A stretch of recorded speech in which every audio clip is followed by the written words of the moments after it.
My name is Jason Eisner, and I am the director, co-writer, and editor of Kids vs. Aliens, and you're listening to the Horror Squad podcast.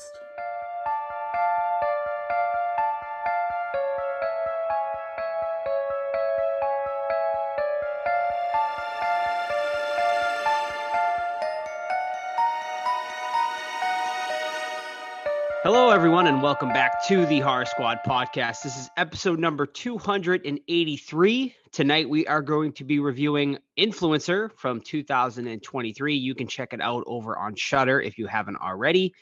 We are Toddless tonight. Unfortunately, that is why you are hearing me, Joe, to start off the show. But me and Steve are here. Don't worry, folks. We're always putting out an episode just about every week. We hardly ever miss. So you know we're always going to be here for you. We're like a warm blanket. Just put it on every Friday, and we're here to comfort you. Steve, how you doing, buddy? How was your week? I'm doing good. Yeah, and that's also the reason we're not doing Day of the Dead. We wouldn't dare do a Romero film without Todd on the podcast, so we decided to push it out. And we didn't know what we were reviewing until like yesterday. We were kind of like, I was waiting for actually Becky, or Becky's Wrath, or Wrath of Becky, or whatever the fuck they called the sequel, to be out on VOD, but it's not in Canada yet, so this was our backup. Figured to do something new. We've been doing classics for a little while now, and yeah, I mean, I'm excited. You know, this one I have stuff to talk about with this one. I wrote more notes than I expected with this movie. I had to revisit it because I watched it weeks ago, but yeah, looking forward to this. How are you doing? Yeah, holding up. For anyone in the Discord, probably already knows, we unfortunately lost Raven, our dog, last week, which is why I wasn't on the episode. She passed on the day we were supposed to record. So thank you to Steve and Todd for stepping up and doing the episode without me. And yeah, thank you for everyone that's reached out. It's been not an easy week. Yeah, it sucks. I mean, losing a pet is one of the worst experiences really you can go through.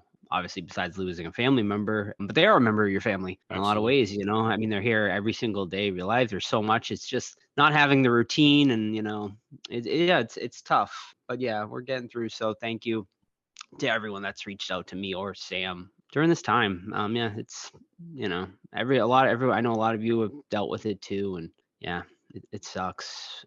Yeah, I'll leave it at that because I'll start crying if I go in deeper. You know, we've done a lot of that this week, but I know Movie Club is coming up, right? So I don't know how you transition from that. Right, yeah. I know Movie Club's coming up soon, Steve. You want to mention that? Yeah, sure. So Movie Club is going to be next Friday from the day this one releases. So that's June like 30th or something like that, whatever that Friday is. And I don't know what we're going to do yet. I've been working on something else like in my personal life, so I've kind of not put a lot of thought into it. But yeah, so that'll definitely be the date. It's at 9 p.m. All you need to be is on our Discord so you can get the link and everything like that. The gist of it is we get together and we watch a movie that's usually voted on by the people of the Discord, and then we kind of do live commentary, you know, everyone, not just the squad, but everyone at the same time. And then once we're done watching the movie together, we discuss it and then just hang out for until I get tired. To be honest, that's how it works. And that could be anywhere from like 11:30 p.m. or 4 a.m. Like it really depends on the Friday. That's actually a long weekend. It's Canada Day weekend for us, so who knows? Maybe it'll be a little later than usual.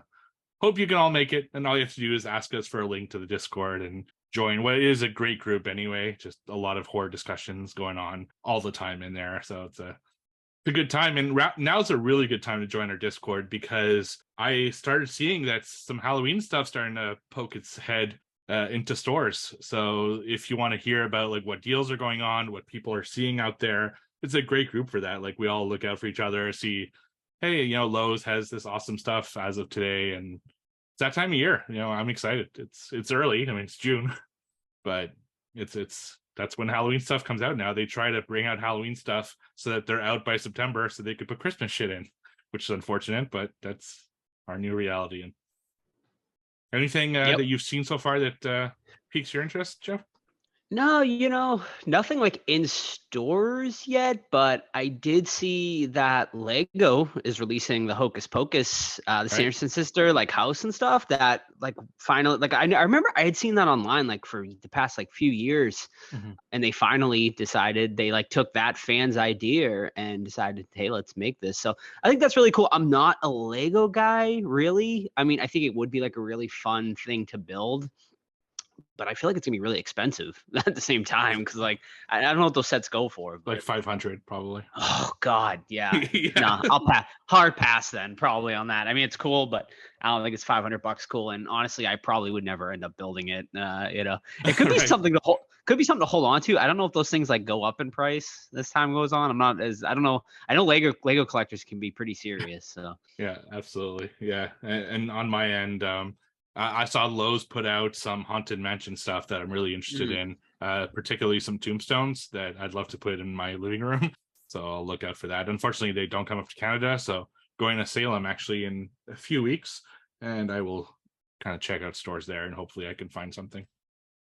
Yeah, you'll be going on our first Tiki cruise because our Tiki cruise got canceled on Again? Saturday. Oh As man. again, we've had 2 straight Tiki boat cancellations. So yeah, so I'm excited to finally get out on the water. Hopefully the weather will Hopefully. be nice. Yeah, for that weekend. I mean, I hope it better be. Yeah, well, I'm Um, coming either way. So whether oh yeah, we go tiki cruising or do something else, I'm sure it'll yeah, be a fun weekend. absolutely. Yeah, absolutely. We'll make the best out of it either way. All right. So, Joe, are you ready for us to spill the tea? Oh, you want the tea? I'm sorry. We don't serve tea. Nope. Instead, you get a cup of Joe. And now here's Joe with the news. All right. Thank you so much, Chuck. And here it is, ladies and gentlemen, your cup of Joe for this week. Let's start off with some big news that came out recently. And that is that Lionsgate is going to be welcoming back the Leprechaun franchise, ladies and gentlemen. The last one we had was a sci-fi original done by who played Leprechaun in that one? I always forget. Oh, Lyndon Porco Lyndon Porco. played. Yeah. Yes, Lyndon Porco played him in that one. I don't expect him to be back for this one, but Lionsgate. So it seems like we are going to get an actual theatrical release possibly here. So here is the information we have so far. They are calling this a reimagining of the Leprechaun franchise. Mike Van Weiss wrote the screenplay, and Felipe Vargas, who some of you may know for Milk Teeth, I do not, but he will be taking on the director's chair for this new Leprechaun movie. Here is a little statement released. 30 years after its debut, this franchise still casts a spell, and we're thrilled to be bringing it back with a new vision. Aaron Westerman, president of production for Lionsgate Motion Pictures, said, Roy and Mary are two of our most trusted producers, especially with this genre, and we're excited by Felipe's vision for this film as a director.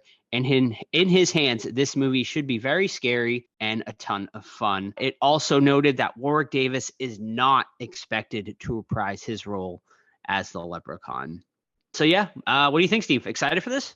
Yeah, like cautiously optimistic, I guess would be my best description. I mean, the last one was pretty good. The one before was absolute dog shit, and a lot of those later sequels were really bad. But some of the early ones were fun. I guess it depends how they proceed with this character. So, I mean, what do you rather see? Would you rather see a dark Leprechaun or a more comedy focused Leprechaun?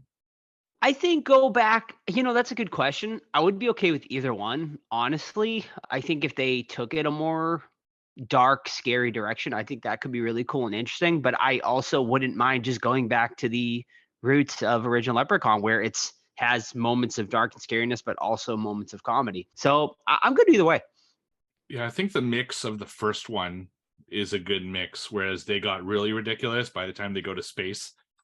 So yeah, it's I'd like to see something more like the first one, where it is a horror movie, but Leprechaun's still a little like kind of sarcastic shit, and I think that would be kind of the best way. So we'll see where they go with it. I just hope it's not like Origins, because wow, that was when they talk about Leprechaun reimagining, that's the first thing I think of, and that was such a swing and a miss to me that I hope they don't go anywhere near that direction. Yeah, well, we'll see. I'm interested to hear Todd's thoughts about this too, but I think I probably already know them. But all right, let's get into the next big piece of news here, and that is the announcement of Terrifier 3.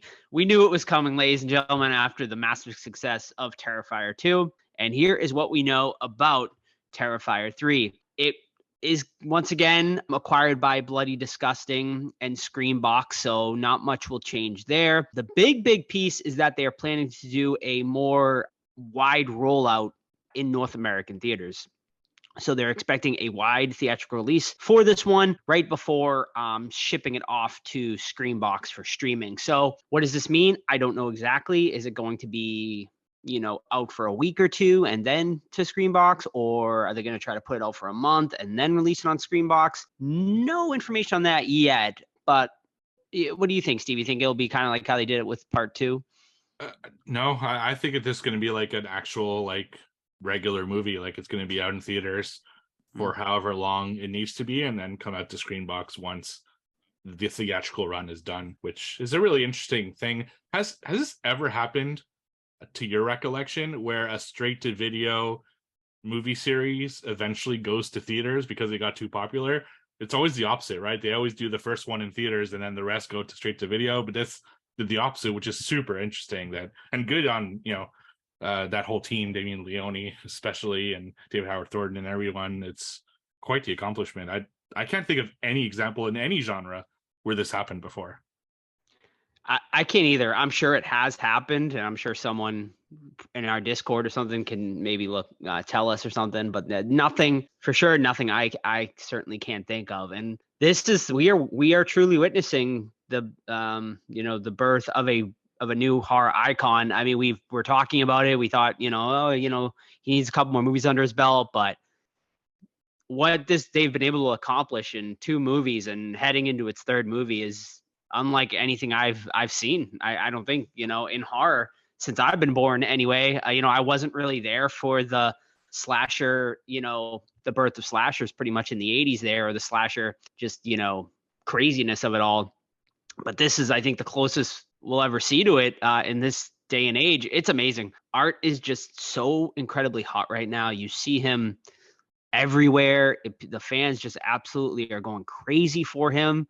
I understand in a way why, but in another way, I'm like, he's just a clown. Like, like anyone else, I feel like could have did this. So is it the gore, that the fans were missing, or is it clowns always work for the most part? But it was just something that really, the fans just really grabbed onto, and it's really special, and it's pretty cool. It's pretty cool to see.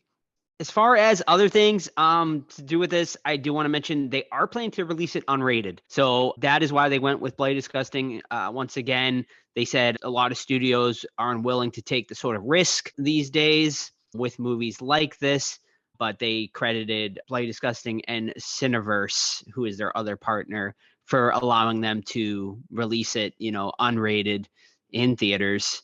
So yeah, I mean, I know because I'm part of the Clown Facebook group, and Damien Leone and David Howard Thornton are very active in that. And Damien Leone, just about a month or 2 ago, asked the fans in that group, would you rather see a R-rated version that's going to be wide released in theaters, or would you rather see, an unrated version like we've been doing, but it might just have a limited release? Well, it looks like he got the best of both worlds with it, because he's going to be able to release it now unrated in theaters, and it's going to be cool. It's coming out, I think, next year. I haven't heard a release date on this. I just don't imagine they'll be able to release it in time for this October. No, it'll probably be October next year, 2024. Yeah. Right. I know the budget's going to be a lot more massive on this one. Like, I think they're going from $250,000 to about 10 million or something like that. So, that's good for them, man. How does he top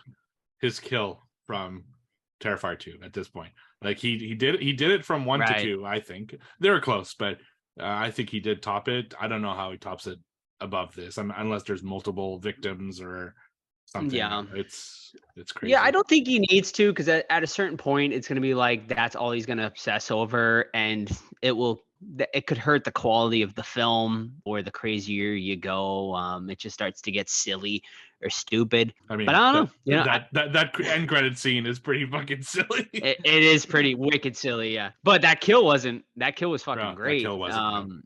And yeah, I mean, I'm sure he's got something up his sleeve for this third one. And obviously, I know we interviewed him. He said he didn't want to do a lot more, but like, why would you stop?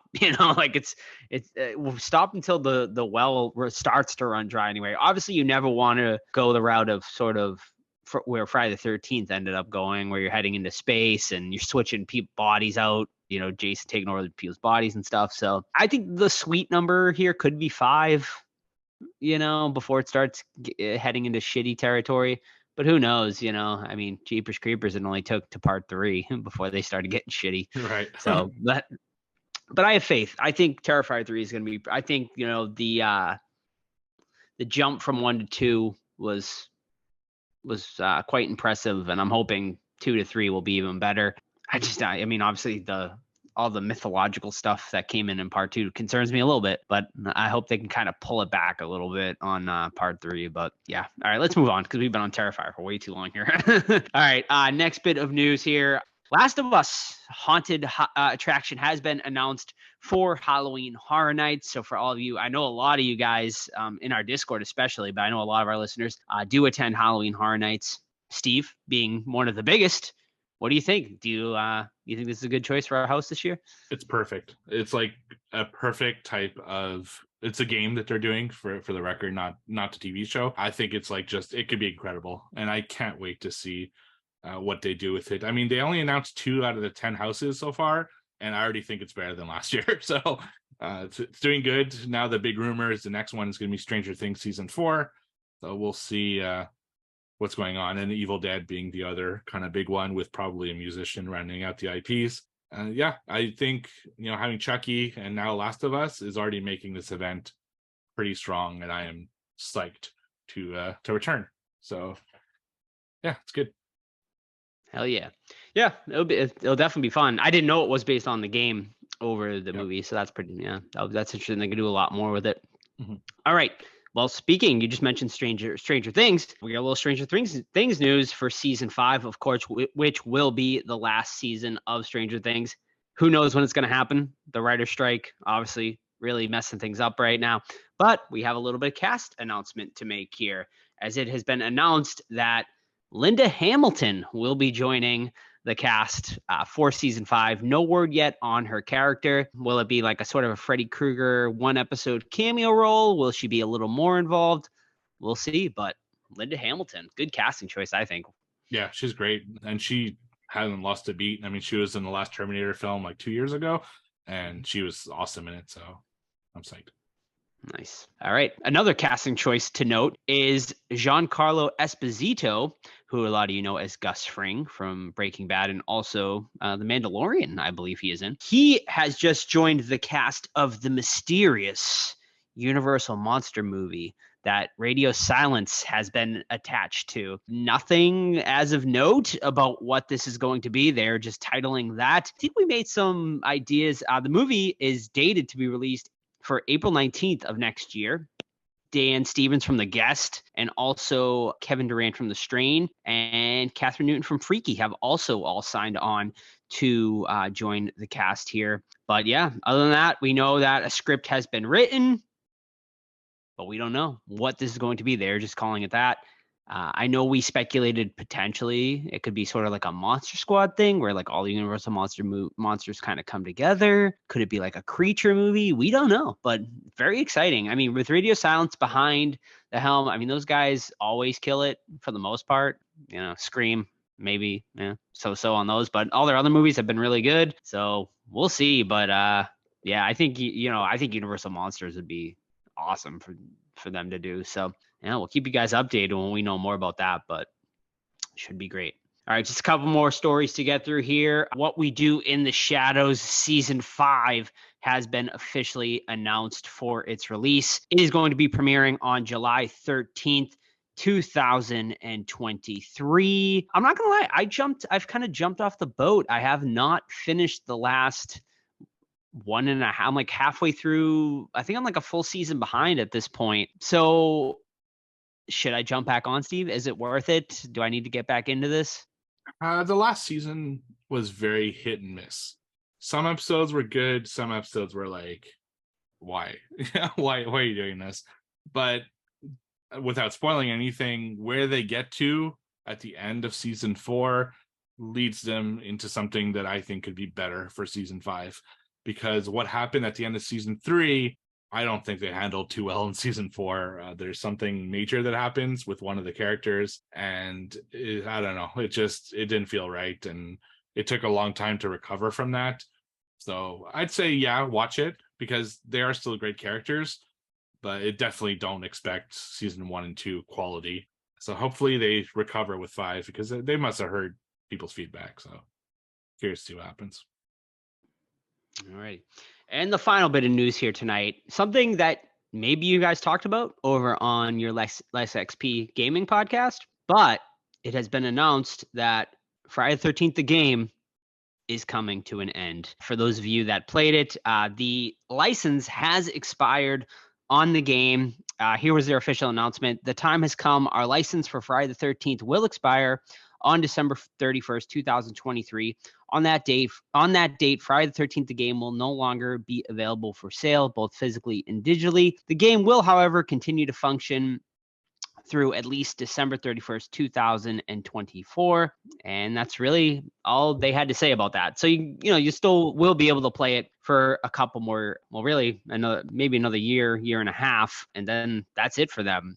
What is the good news about this is that Harry Manfredi did tease that they are going to be releasing a new Friday the 13th game. Whether that involves the makers of this game or not, I would say yes, considering they're kind of, kind of push this one away and focus on a new one. But yeah, I don't know. What are your thoughts, Steve? I know you know a lot, probably know more about this than me, maybe. So first, I was bummed about this news because for those who listen to my other podcast, Let's XP Geek and Gaming podcast, when we do, so like we do for movie nights on this podcast, we do game nights with the other podcast. And often the game that we play is Friday the 13th, the game, because it is atrocious to play alone, but amazing to play with friends. And we get together and we just have a ton of fun. Like one person plays Jason, the other play the counselors, and we laugh so much about the shenanigans that we get up to and trying to kind of outsmart each other. So I am bummed about this, but there isn't a lack of this type of game coming out. We have, of course, Texas Chainsaw Massacre coming out this summer. There's Evil Dead that's already out there, Killer Clowns from Outer Space, Ghostbusters. There's a bunch of games that could replace Friday the 13th. Dead by Daylight's another one. So that's fine. It's going to happen. We knew the writing was on the wall for a long time. As for this other game, the developer did go on Twitter and confirm that it won't be the same type of game. So I'm expecting maybe something more of a single player story, kind of like Blair Witch was, which I think, Joe, you should still check out. And yeah, that makes me excited because I'm tired of these fucking 4v1 games or 4v2 or whatever they're doing with the other ones. And I think it's time to have like a proper narrative Friday the 13th story. And I think that would be fucking fantastic. So we'll see. We'll see what happens. Yeah. Hell yes. I would love to see a really well done one player horror game, because there hasn't been an officially licensed one in a long time, right? Nothing I can think of. That's good. I mean, Blair Witch is probably the best one. I mean, there are some great non horror franchise ones that are out there for sure, but as far as a known character from a movie, no, yeah. I think Blair Witch is the only really good one that I can think off the top of my head in years. So right, the Evil Dead ones used to be awesome. Yeah, back in the PlayStation 20 years ago. Yeah, so, right, yeah. Oh yeah, no, Ghostbusters probably the most, and that's even that's 2009 at this point. So it's been a while. Yeah. Speaking of Ghostbusters, when the fuck is Ghostbusters VR coming out? They announced that forever ago. Soon this year. They just did a VR conference, and that was part of their VR conference. So they announced a few horror things. One in particular that I'm excited about. It's called The Seventh Guest. It's a kind of puzzle game, but in a scary mansion. So yeah, I'm looking forward to it. I love horror in VR, so both things awesome. You gonna pick up the 3 right away, or you gonna hold off a little bit on it? I'm thinking I'm gonna hold off because the 2 works really well, and I really Yeah. just use it to golf if I'm being honest at this point. That and like Wandering, which is a game where I can essentially go in Google Maps and like walk around in different Mhm. cities in the world. I like explore the world when I'm Yeah. bored. So I don't think I need a 3. I might do the like a skip a generation. So I'll buy the Sure. 4, then the 6, so I think this 3, unless they force me to do the 3 at some point. Right. Right. That they seem to be doing that with the 1 right now, where like they're Yeah. not They're. games are not supporting it anymore. So we'll see. Yeah.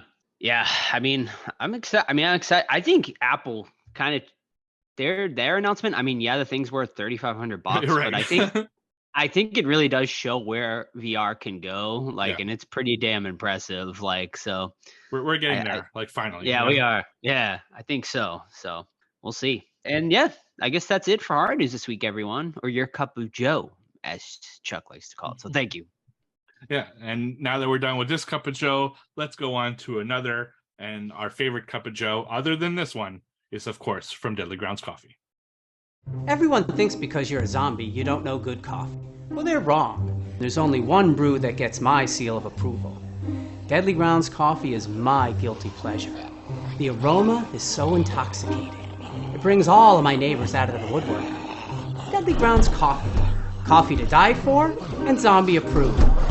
It's good to get a little deadly. Use the front door! Oh, they're so disgusting. All right, Stevie, what have you been watching this week? So our 70s list is coming up. A few weeks from now, we're going to be doing our annual top of the decade list. We've gone all the way from the 2010s, and now we're down to the 70s. Like, wow, we've been doing this for, what is that, 1, 2, 3, 4 years. This is our 5th year that we're doing a decade list. So in preparation of that, I watched 2 70s films. These are films I haven't seen that I've seen on some lists like online, and just trying to like make my list, I guess, as strong as possible when we get it on that episode. And as I announced last week, we are starting to gather lists from people. So we're asking for people to send us their top 10 horror films of the 70s, and then we can have kind of a stronger episode because we have kind of like a listeners list, an ultimate list, and we have more stats and stuff like that. So if anyone wants to send that to us, just send it to any of our social medias, whether it's our like Horror Squad accounts or any of us personally, and we will make sure to get that in. And I think there might be a contest involved. I will announce it next week for anyone who sends in lists. I got a ton of horror stuff that's just like sitting there, like autographs and prints and pops and all sorts of stuff. So tune in next week, and I will All let those everyone know. all those Ed Gale autographs. That's right. All You're those gonna Ed give Gale them away. I've been holding on to that I don't want to put up. Yeah. So next week I will make an announcement about that. But for now, start putting in your 70s lists. Anyone who would enter, of course, even if it's before I announce it, will be entered to the contest. So let's begin. So the first one, like I said, I have not seen this, which I watched over on Shudder. It's from 1978, and it's called The Evil. Very simple title. So this one is about a caretaker. He takes care of this like big mansion, and it seems to have been abandoned for a while, but not like decrepitly abandoned, just a lot of cobwebs and stuff like that. So he's kind of like fixing up the house for sale and stuff. So he goes in there and he sees some ghosts, and he gets killed by the ghostly apparition or encounter. Then a few weeks later, the people who I guess bought the house are going in and trying to renovate it and get everything together so they can put it up to its like original beauty again. But they start getting the same type of hauntings. The ghosts seem to be wanting to tell them something, trying to send a message, and people start disappearing and getting killed off one by one until the final one start figuring out what the mystery of this mansion is all about. I love supernatural films, so this is right in my wheelhouse. I especially love ghost films. There's something about ghost films, particularly in the 70s and early 80s, that are a little freaky because the CGI isn't quite up to snuff, but it almost gives it like a greater feel than films of like the 90s or the 2000s that try to pull off ghosts, which is so obviously CGI. And the ghosts in this actually look pretty cool. Like, it's obvious how they did them. They painted people essentially gray and then just kind of did shot on shot, so it kind of looks like they're translucent. But I think the effects actually comes off really creepy, and I did like that a lot. The story itself, pretty basic. I mean, there's nothing too crazy about it. It's a bunch of teenagers. They do the typical things the teenagers did in the 70s and 80s. There's always that one serious one, that one studious woman, the one goofball who's always doing practical jokes. It's like the really stereotype of this type of film, or any type of film really in the 80s that have teenagers involved. And I think the movie is like, okay, nothing special about this one. The kills aren't necessarily all that great. And it did go into somewhere interesting about 2/3 of the way, but then it goes into a pretty goofy ending, which kind of ruined the film, if you ask me. I think if they had kept it somewhat serious, it could have been a higher score. But ultimately, I enjoyed watching it. It definitely won't make my top 10. I gave it 3 out of 5 stars over on Letterboxd.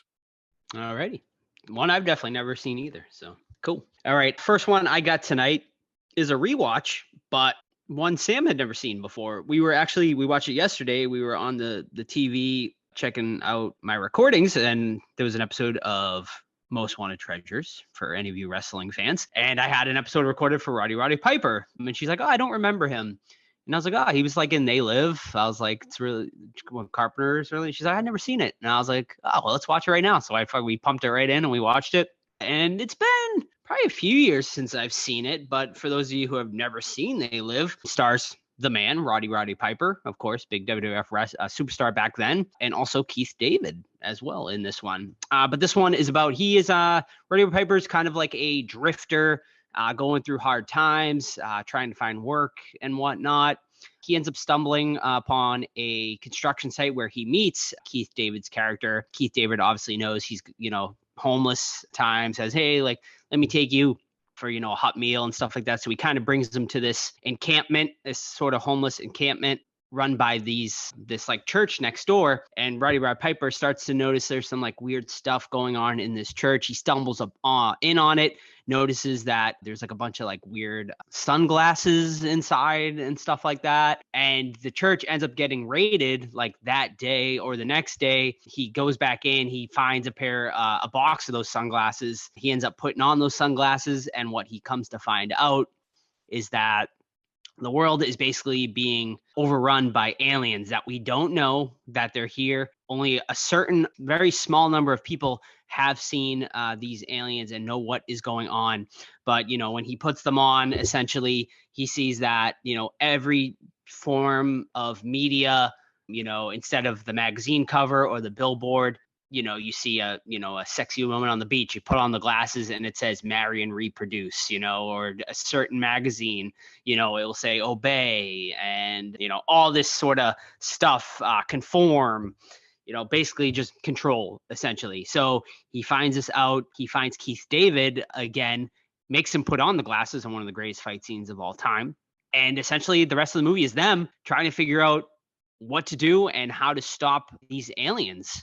And that's pretty much the movie. Yeah, I mean, I really still enjoy this movie to this day. It holds up really well, and it's just as relevant today as it was when it was made in 1988. The aliens look cool. I love the whole sunglasses bit. There's just the right amount of comedy. It's like really fucking goofy. I came here to chew bubblegum and kick ass, and I'm all out of bubblegum, a all-timer line right there. But it works in this movie because the aliens sort of have a goofy look to them, but it luckily never gets too goofy, where it starts to become stupid or anything like that. So yeah, I mean, I really enjoyed this one. Is it one of Carpenter's best? No, but it's definitely one of the better ones. It's not up there with Halloween or The Thing or even Christine, but I think it's after the next tier sort of down from that. I give it a 3.5 out of 5. Definitely a good movie, worth checking out. And Sam enjoyed it a lot as well. I think They Live was like ahead of its time. And had it been made maybe 10, 15 years later, people would have appreciated it more. because it's about subliminal messaging and it's about like the government being run by essentially aliens, and they're all at the highest levels of power. I think this movie was just too early, and it's weird. It's like one of those things where I don't think a ton of people have actually seen it, but they would absolutely recognize pictures of it, especially the alien with the obey. It's like very iconic imagery, and I think that movie doesn't get the respect that it deserves, in my opinion. So that's great that she saw it finally. It's definitely a classic. Carpenter's so good. Like, he's got so many fucking bangers. All right, so my last one this week is, of course, another film from the 1970s, which I also watched on Shudder, and this one's called Tombs of the Blind Dead. So this is a Portuguese film, I believe. So it's somewhere in South America. It's about a woman who she's doing like, it's weird. She like meets up with this other woman who's with a dude, and then they want to like go on vacation together or whatever. It's a really weird kind of dynamic between the three. You think that she has history with the guy because of how uncomfortable they seem to be around each other, but you come to find out pretty early that she was actually in a relationship with the girl, or at least had like a one-night stand with the girl, which is what's causing the kind of the kind of weird chemistry between the three. So she's they're going on a train towards wherever they're going, and she decides, you know what, fuck this, I don't want to be part of this thing anymore. So she jumps off the train and just starts like walking away because she sees like a castle in the distance, and she figures, I'm gonna go over there and see what's going on. So she jumps off the train and then walks towards this castle, and she like makes herself comfortable in this abandoned castle. Mind you, she's not like entering someone's house or anything. So she walks into this abandoned castle, and she just parks in there, and she like takes her clothes off, gets her PJs, and goes first and sleeps. But then she gets attacked by these zombies, I guess. They're kind of like crusade type zombies. They're still in their like armor, and they got hoods, and they got horses, and they're very interesting looking zombies.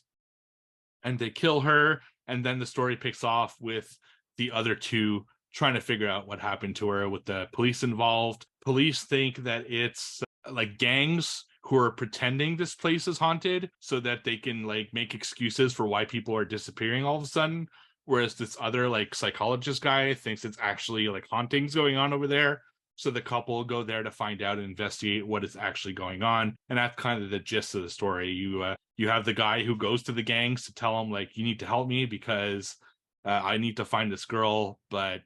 And then he's like, why would I help you? He's like, well, basically, if you don't help me, the cops are going to come after you because they think you're doing this. So it becomes kind of this whole thing. It's an interesting film. I can't say it was like great or anything. The zombies are really cool looking, very unique looking, and I kind of wish there were more of them. There's really only 2 or 3 scenes where they appear, and they're amazing, but they're so few and far between, and there's so much bullshit between those scenes that it made for a kind of slow experience. Now, the fact that it was in Portuguese probably didn't help, because I feel the translation sucked. So I started watching it. I forget which service I watched it on first, and it was dubbed. And I watched the first maybe 5 minutes of it dubbed, and I can't stand dubbed films. It never looks good. So I decided, fuck it. I'm going to find another version of it, but with subtitles. So that's when I went to Shudder. And as I was watching those first 5 minutes again in Portuguese, what was written did not match at all the dubbing that I had watched previously. So I'm wondering how much was lost in translation in that movie as well. But overall, it's a decent film. Like, I don't regret watching anything, but it's nothing I'd go out of my way to check out. I gave it 2.5 stars out of 5 over on Letterboxd. That's Tombs of the Blind Dead. Yeah, I've run into that quite a few times where the translation is not like gelling like with what you're seeing on the screen, and it's awful. It happens to me a lot because I speak fluent French. Like, I'm perfectly bilingual. So when there's French in a movie, I'm sometimes the subtitles, because it's an English film, they'll put subtitles, and I'm just like, wow, that is not at all what the fuck they're saying. Or they simplify it so much that you lose a lot of context. So yeah, you realize that, and then you start thinking like, fuck, all these movies I've been watching that are foreign, like Ringu, which we reviewed last week, how much context am I actually missing because the subtitles suck? Right. Yeah, no, it could definitely make or break a movie for sure. There was one time like I had to shut, like I was like, I got like a half hour in, and I'm like, the subtitles were just so bad that it was almost like translating it word for word rather than like putting it into English. You know what I mean? So like it didn't make sense, Right. Like so I was like, well, I'm like not understanding this at all. So that sucks. But I will take subtitles over dubbed any day of the week. Oh, Dubbed yeah, is so a million. fucking bad. It's the worst. Yeah, Yeah. the worst. I'm going to run down and maybe you can join in this discussion too, Steve. I watched the new season of Black Mirror. Did you? Not yet. No. Not yet. Okay. I won't do spoilery or anything, but I've watched 4 of the 5 episodes they've released so far. I started watching the last one today, but then I fell asleep. So I can give you my short thoughts on this season. I think Black Mirror, the first like 4 seasons of Black Mirror were amazing. Like really fucking like top tier television. Season 5, I thought definitely was not great.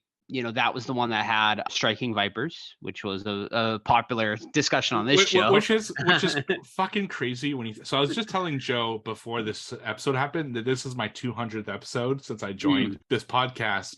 And so when we talked about Striking Vipers was actually my like trial episode that I did, which is episode 79.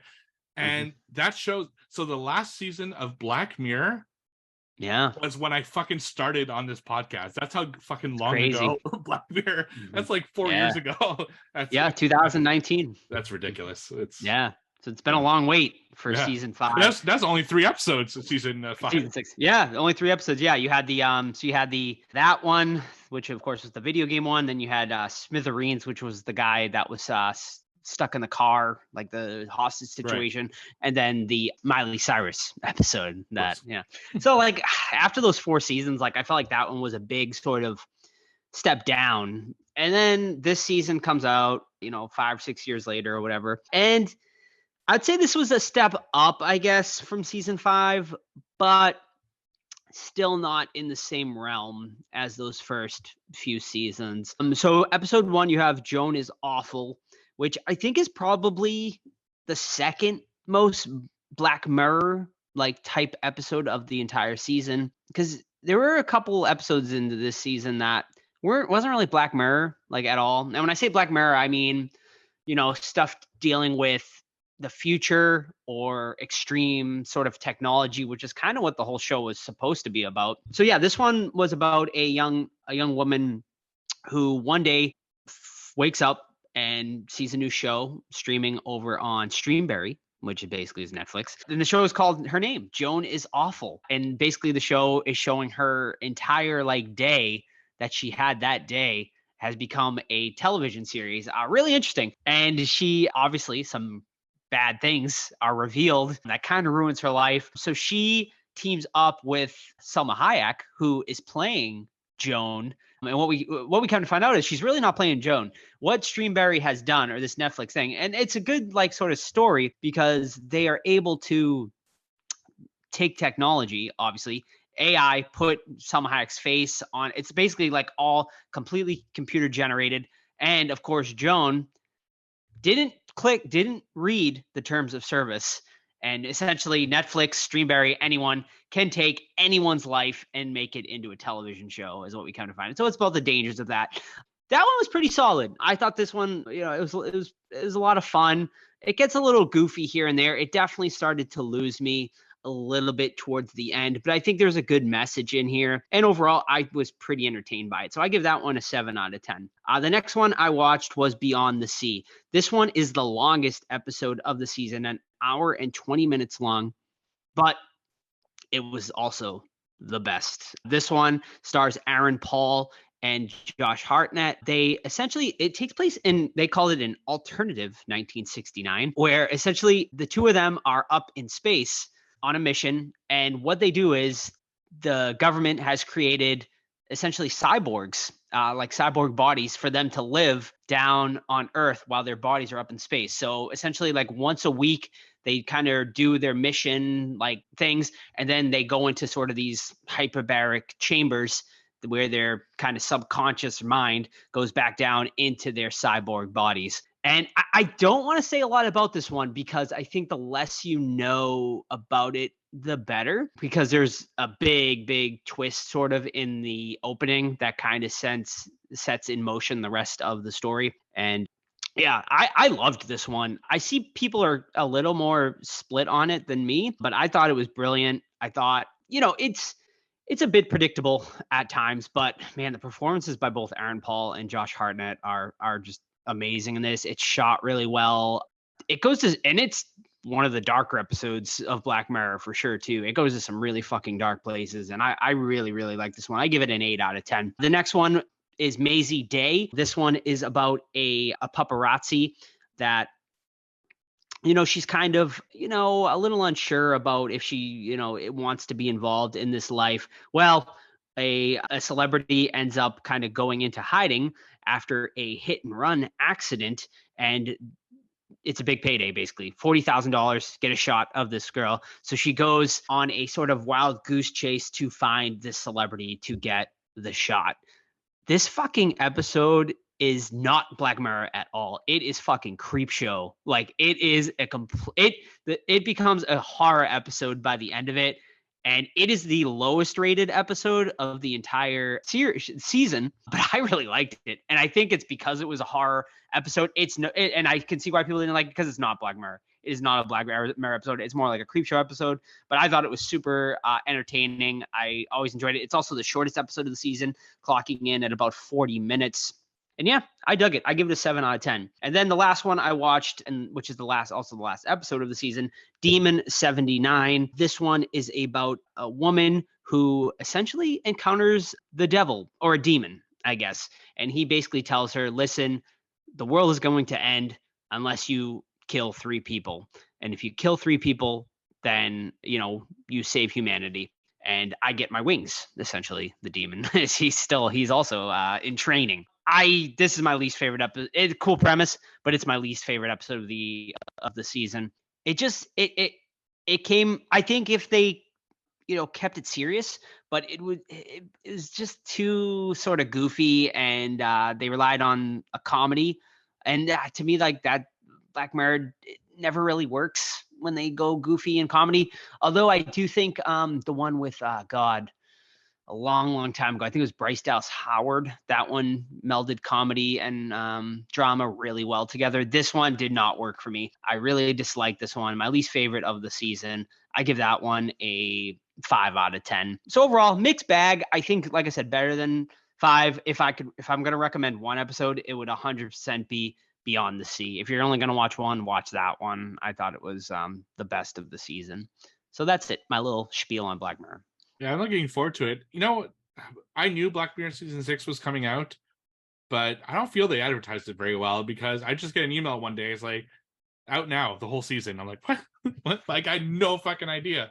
So yeah, I'm gonna watch it probably this week, because I do love Black Mirror. I think, and it sounds good. Like, that there's one kind of bad episode. The rest seem, at the very least, at least decent. So that's awesome. Yeah, definitely. And Lock Henry is the last one I got to watch. So maybe I'll do a little update on that next week. If you watch it or something, we can talk about it. But yeah. Sure. Cool. Alrighty. All right, folks. No trivia this week without Totter. So we are going to head right into our movie for this week, which is Influencer. Steve, you want to give a little synopsis? Sure.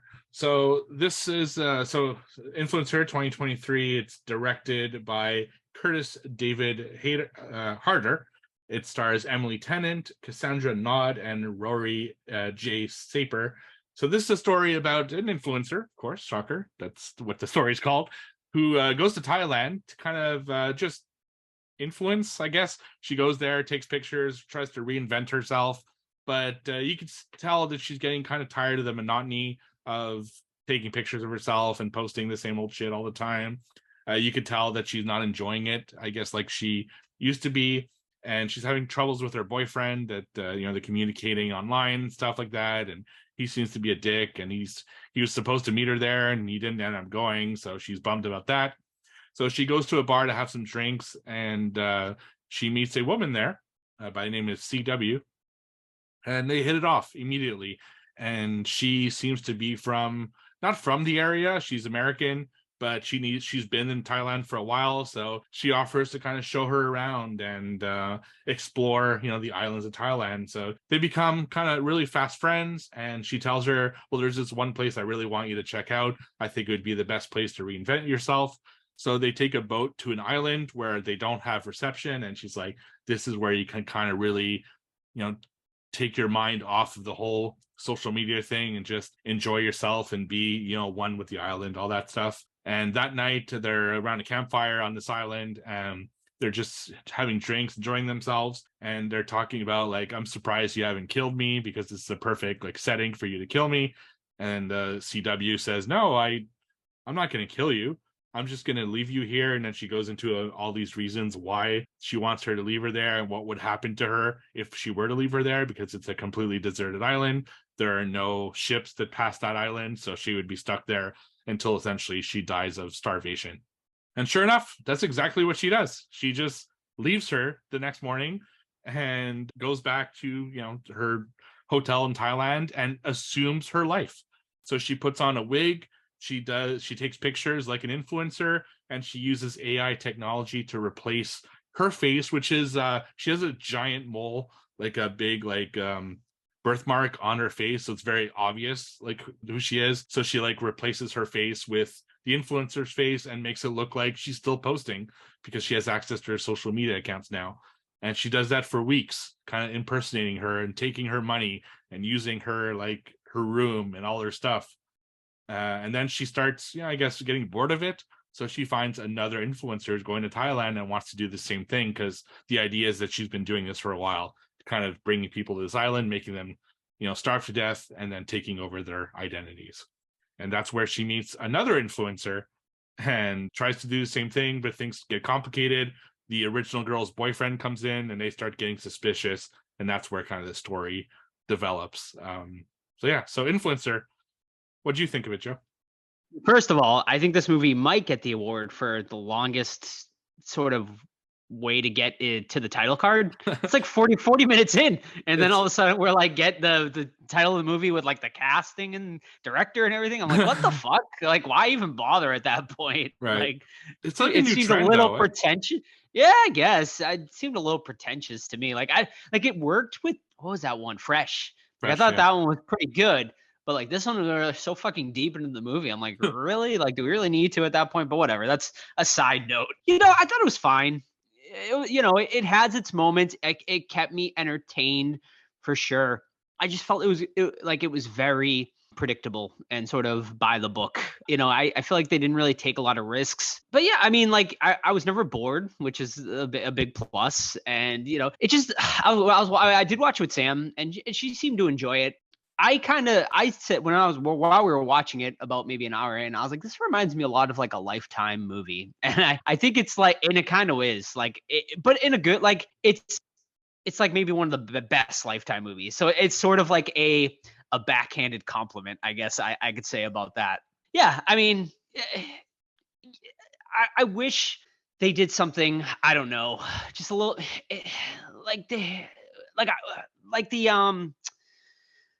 one of the kills, right? Like there was potential there for an amazing fucking kill, and then they take, they go off screen with it, with the high heel kill. That would have been fucking amazing and really would have delved more into horror and made it more shocking. But they pull it back, and I'm assuming it's because he didn't want to make it into a straight horror movie. It was kind of more like a I guess like a thriller more than horror with this one. But yeah, I mean, it's fine. Like, it's nothing that will make my top 10 or anything like that. And something I'll probably forget about in a year or something like that.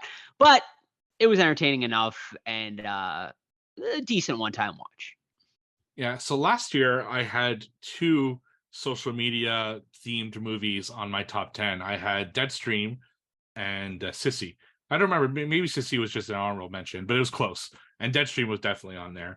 So when I saw that they were doing another one on Shudder, the other 2 were on Shudder as well, I was really interested, So I went in not knowing anything about it. I didn't read anything about it before. I went in completely blind. And I enjoyed it. It's I was interested throughout the whole time trying to find out where it was going. I had an idea of where it was going, and sure enough, I was dead on right, because like you said, it's very predictable kind of where the beats are. But I was still interested to see if they were going to go out of that convention, especially when things are starting to not go CW's way. It's like, okay, well, how's she going to get out of this one? Is she going to get out of this one? So I was really curious about all that. I liked seeing the process from two perspectives, because she's been doing this a few times from what we gather just in the conversation she's had. So the first half hour, we see it from the perspective of the influencer. She's getting seduced, not seduced in a sexual way, but seduced in like a friendly way by this woman. And she really kind of gets her in her web and then does this atrocious thing to her. Whereas the second half hour shows it from like the stalker CW's perspective. This the exact same thing, but she shows it from her, like she's waiting, like she does this thing where she ransacks your room and she takes your passport, which kind of brings down the guard, and then they're stuck in Thailand. Well, she does this to the second influencer, and you see her waiting outside just staring at her phone, knowing that that other influencer is going to call her because she's the only contact she has in Thailand, and to help her out and stuff, because it's part of her process. And so it's interesting to see it come from the stalker's perspective. And then the boyfriend kind of comes and ruins everything, which is an interesting situation. But like Joe said, they don't take big risks. And you're right, there should have been more horror involved. When something's on Shudder, I always expect more horror. And in this case, they didn't go there. And you're right with the kill, especially with the second influencer, when she puts the heel into her neck. I'm like, oh, this is going to be an amazing kill. And it's funny. So I've seen this movie 3-4 weeks ago. I even talked about it on What Watch that week. And I saw it again recently. And I saw that and I'm like, oh, this is a great kill. I remember this. My mind made up that kill because I think I saw another movie recently where there was a heel that went into someone's either head or throat or eye or something. So, and then when she didn't do it, I'm like, what the fuck? Like, I was like mad. And yeah, I just wish they went more into the horror aspect of it. Yeah, no, absolutely. What did you think about the boyfriend character? Because it's weird to me that they make him out to be like this huge piece of shit in the beginning of the movie. Like he completely ditches Madison, I believe is our main character's name besides CW. He ditches Madison like right before they're about to go on vacation together, and then she like FaceTimes him, and well, like they also showed him like that he was like partying and stuff like that. So like really he could have went on vacation because he was clearly partying and stuff like that. But then like he's like, oh yeah, like you're gonna have to like figure out your own way home. Like I don't got time to pick you up from the airport and shit like that. But then they sort of try to make him into like a hero character. Like halfway through the movie, he shows up to the house and he starts kind of questioning CW. He's like, where's my girlfriend? Where's my girlfriend? I'm in love with her. And we even see it at one point an engagement ring and stuff like that. And I'm like, what? Like, I thought that was a really weird turn because, like, we're not really rooting for this guy because he's already kind of been portrayed as a huge piece of shit. Yeah. When I work, I usually listen to podcasts. And I was listening to a podcast with James Gunn, who, of course, wrote Dawn of the Dead, Guardians of the Galaxy, Suicide Squad, all that stuff. And he said something interesting, as particularly to horror, because, of course, he's a big horror fan, started in Trauma. And he said, if you don't like the protagonist, why should you give a shit? And he's absolutely right. And we've talked about this in other movies in the past, Dashcam being the perfect example last year, which I fucking hated because I hated the protagonist so goddamn much. Now, I don't hate the protagonist as much in this one, but there's no one to root for in this movie. The influence, the first one, is kind of the only person that you care about, but she's off on an island. So you don't know what, she's kind of gone for most of the movie. So really you have this stalker who's killing people essentially, and you have this douchebag boyfriend who we're led to believe is abusive. So why the fuck should I root for him? The other influencer doesn't really do much in the story. Like, she is kind of disappointing what they do to her. So if you're not rooting for anyone, why do I care about any of these people's like fate?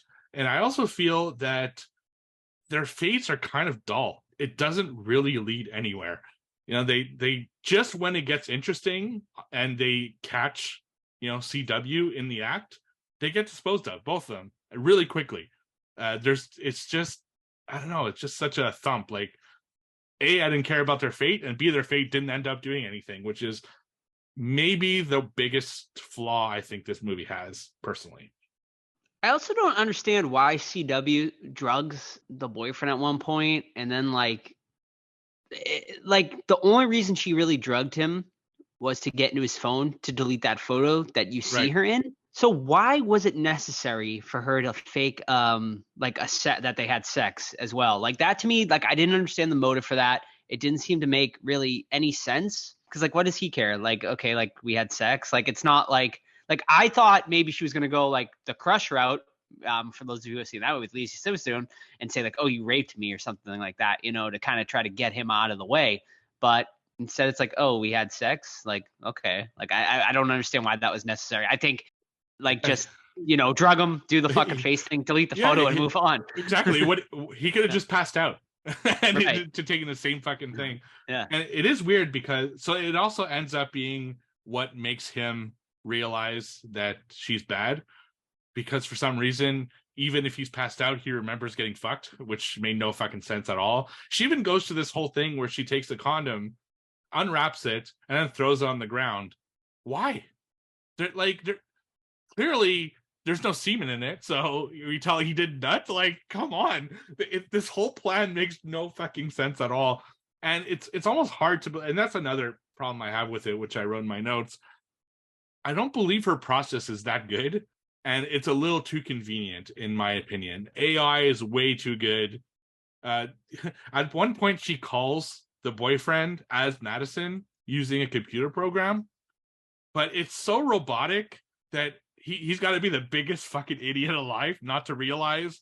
He's like, oh, you sound sick. No. She doesn't sound sick. She sounds like a goddamn computer who doesn't really sound like Madison all that much talking to you. It's just, there are a lot of things that you need to just kind of accept and move on, because it falls apart when you start really kind of looking at stuff.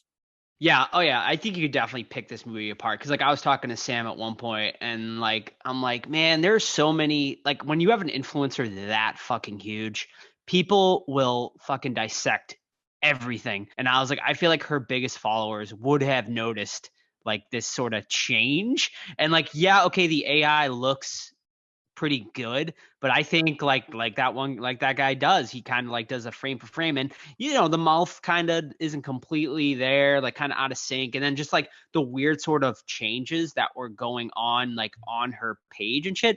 I feel like people would have started questioning something, which we never see. Like I think maybe if we saw that, and you know, it could have been like seeing CW sort of paranoia or something like that, and like then she posts, I mean, because at one point she posts that she was abused by the boyfriend character as Madison to kind of, I guess, ruin his life. Well, actually, he was right. She killed him at that point, right? So it was, I guess, to kind of for people to start forgetting about him. But like at some point, like we never see any police investigation. Like this, like the boyfriend knows she's missing. Does he not call the police? He just tries to do the detective work himself, I guess. It's Thailand, Joe. No one cares, apparently. Yeah, apparently. Yeah. This whole long con that CW is doing, when you really look at it, does not make sense whatsoever. Like, why does she keep the victim alive? To play a game that she doesn't even see? You know, it's not like she has cameras over there to watch them die. That makes no sense. B, so I think it's 3 weeks or 4 weeks between when she sends Madison to the island and when the boyfriend comes and surprises her. But she's in Madison's fucking room.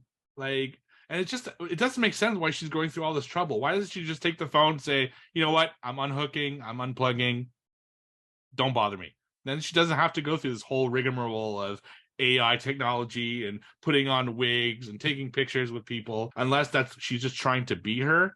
But she seems to hate social media so much that I don't know why she'd want to be her. It's not like she's ruining her career either. You know, like she does that to the guy where he like admits abuse or whatever, but she doesn't do that to Madison. So what's the purpose of keeping the whole thing alive, you know?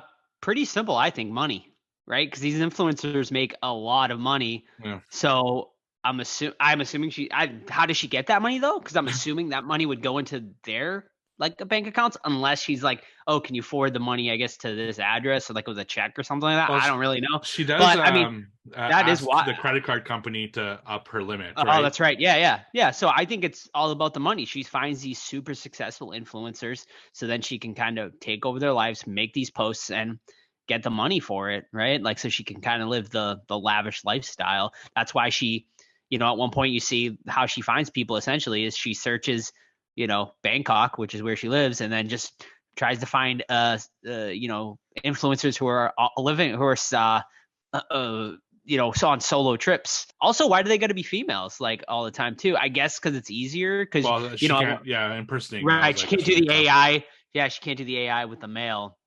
So I guess that makes sense. But like, if it is money, right? Totally plausible.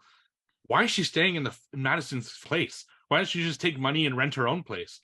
That's like, so you don't go to your fucking, you don't kill someone and to go in their house for a month. People are gonna find out eventually. It's just, it doesn't really make sense. Like, the whole plan is, I don't know, the motivation, the plan seems very loose to me.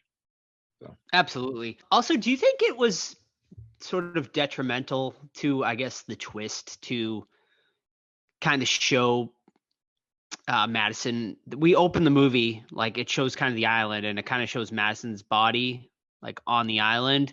Now, whether she's dead or not, we don't really know there. But the whole movie, I'm like, we're gonna go back and she's going to be alive, which is exactly what happens. If you never get that opening, do you think that opening shot? To me, that opening shot kind of hurt it, because I was like, oh, she's probably still alive on the island. Was it Madison though? I think so. Was it not? I thought it was just like the previous victim. It's possible. Like, they did show that one girl.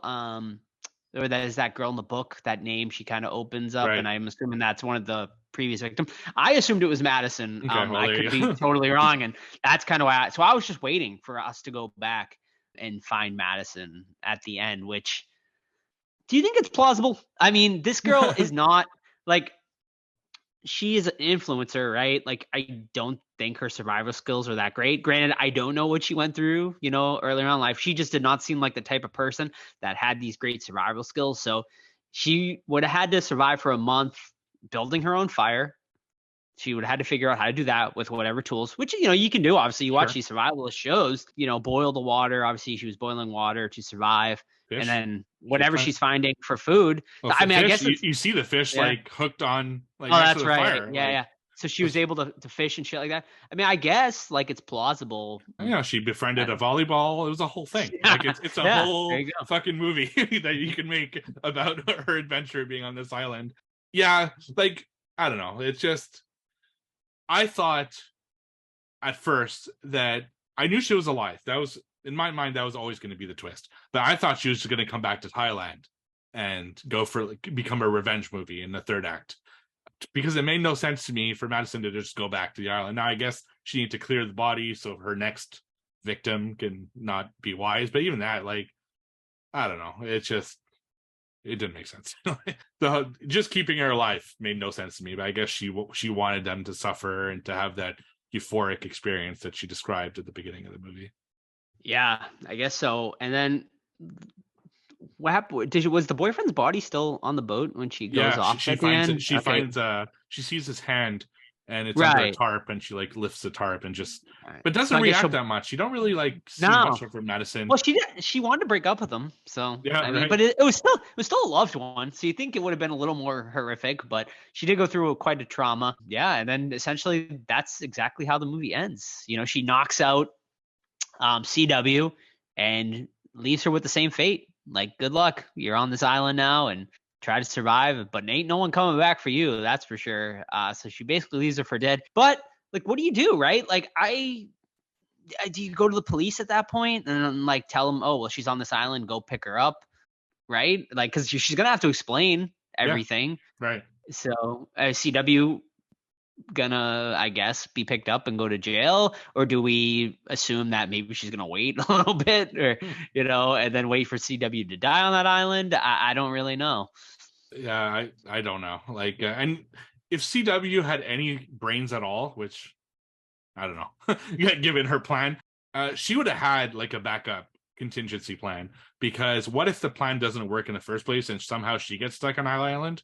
You would think she'd have some kind of like cache where she's getting ready, unless that's what they're saving for a sequel. Because again, I think she should have fucking just murdered the shit out of her. I don't think that leaving her was justice, because she can also survive, and I don't think that's fair. I think she should have just beat the shit out of her. And it looked like they were going that way, but they didn't. She barely had a scratch from that Right. from that fucking head wound that she should have had. Yeah, she also seemed for a girl that was on an island for like a month, she seemed to be in pretty like good shape. Like she wasn't like frail Right. like at all. I don't even know if you'd be able to like fight someone off at that point, because like she didn't like seem like she lost much weight. Right. She's still wearing the same exact clothes. You think at that point you'd be like wearing like a fucking like leaf fucking Right. bikini or something, but who knows? Yeah. So any other thoughts? I guess. One question: old British dude. So they need an old British dude. Yes, creepy old British man. Yes. So creepy. Did he have that thoughts, or do you think he was just lonely and just really actually just wanted, kind of to be Yeah. with someone? I think he was harmless. I think he was a little creepy, obviously, but like I don't think if she never got saved by CW, I think it would have just been an awkward conversation, and Right. that would have been it. Like, like maybe he would have been a little forthcoming at certain inappropriately, but I don't foresee him ever like drugging her and like sort of raping her or anything like that. As a woman, you always have to be on guard, because Of course, there's yes, so of many course. fucking creeps out there. But it's kind of ironic that by being saved by that creep, she ended up essentially almost getting killed by the worst creep. Right. But yeah, And we do get he comes back into the movie, which does. who would have thought that? He puts the pieces together. Yeah, he does. Yeah, he ends up cracking the whole case. Right. But I think secondary scene with the boyfriend character kind of showed that okay, he's not really like a bad guy. He's just lonely, making conversation because he buys the guy a beer. Like Right, he's he like, does.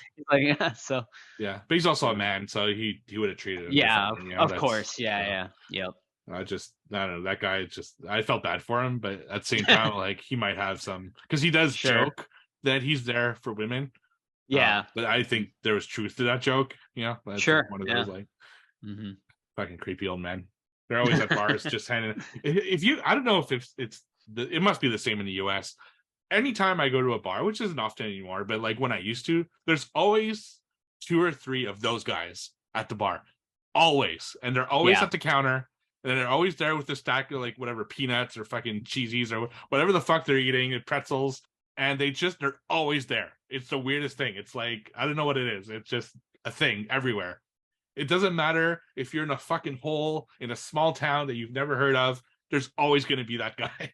And it's just weird that happens. Yeah. Tale as old as time, I guess. Right. All right, final thoughts?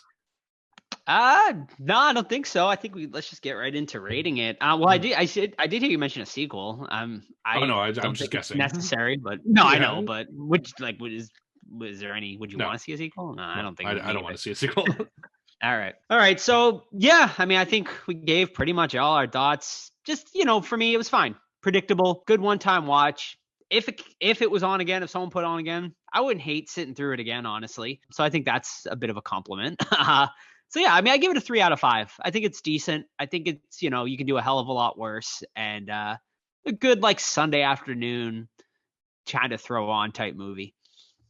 Yeah, I completely agree. It's I also gave it 3 out of 5. We often complain that movies are too long. I think this one is perfect. Like it's like an hour and a half. It tells the story it needs to tell, and then once you start getting tired of it, it ends. Maybe a little bit too abruptly, if you ask me. They just kind of dispose of the boyfriend really quickly after she's tied up. But yeah, it was a good watch. I watched it twice, and I still feel the same about it than I did the first time. I just picked it apart a lot more this time because I was reviewing it as opposed to just talking about it at high level. But yeah, I think it's worth at least checking out. But I don't think it'd make a lot of people's top 10s or anything. That was also a horrible plan. Let's go out in like the pitch black into the ocean to go to the island. Like, wait till the daytime, man. Just have her tied up. Seriously. And fucking, maybe you would have lived. But that was a little far fetched too. I felt like how the hell did she like get away enough to be able to run into him to knock him into the water? He should have fucking. You think he would have been holding her the entire time, But then she's able to fucking sneak. The water was she was able to fucking do that fucking maneuver to get out of the tie down. A little crazy, but whatever. Right, exactly. Alrighty. Are we doing Day of the Dead next week? Is that the plan? Yeah, I think so. Probably. All right, guys, that is going to be it for this week's episode. We hope you enjoyed. Don't forget, Movie Week is coming up June 30th, Steve? Yeah, that Friday next week. A week from now. All right, awesome. So how you can join in on the movie club is, of course, our Discord. All you got to do to get into the Discord, go to any of our social medias, Facebook, Twitter, Instagram, give us a follow on there, and then send us a DM, and we will send you a link to get into the Discord completely free. Great community over there. It's absolutely the best way, of course, to keep up with the podcast and even just other stuff too. I mean, we talk anything and everything over there, not even just horror, but just, life things in general and non-horror things. It's great. It's a great community over there. Amazing people. So please join us on the Discord. Also, next week, I should mention, we are going to be reviewing Day of the Dead. We were supposed to review it this week, but with no Totter, we decided to wait. So next week, Day of the Dead, which you can stream on somewhere. Yeah, I have it on Blu-ray, and you should all have it on Blu-ray too. Shame on you if you don't. No, I'm kidding. It's I know it's on Tubi for sure. Okay. I don't know the other places. It's probably other places. Okay, so you can definitely. I mean, it's been out. It's Day of the Dead, ladies and gentlemen. I know you'll be able to find it out there somewhere. It is free on Tubi here in the States as well. Also on Pluto TV, Peacock, and pretty much everywhere. So yeah, I mean, if you have any of those, you can go watch Day of the Dead for free for next week. And yeah, don't forget, leave us a 5-star review on anywhere you listen to your podcasts. You can also email us anytime, the Horror Squad Podcast at gmail.com. And I think that's about it. So we'll see you guys next week for Day of the Dead. Bye. Bye.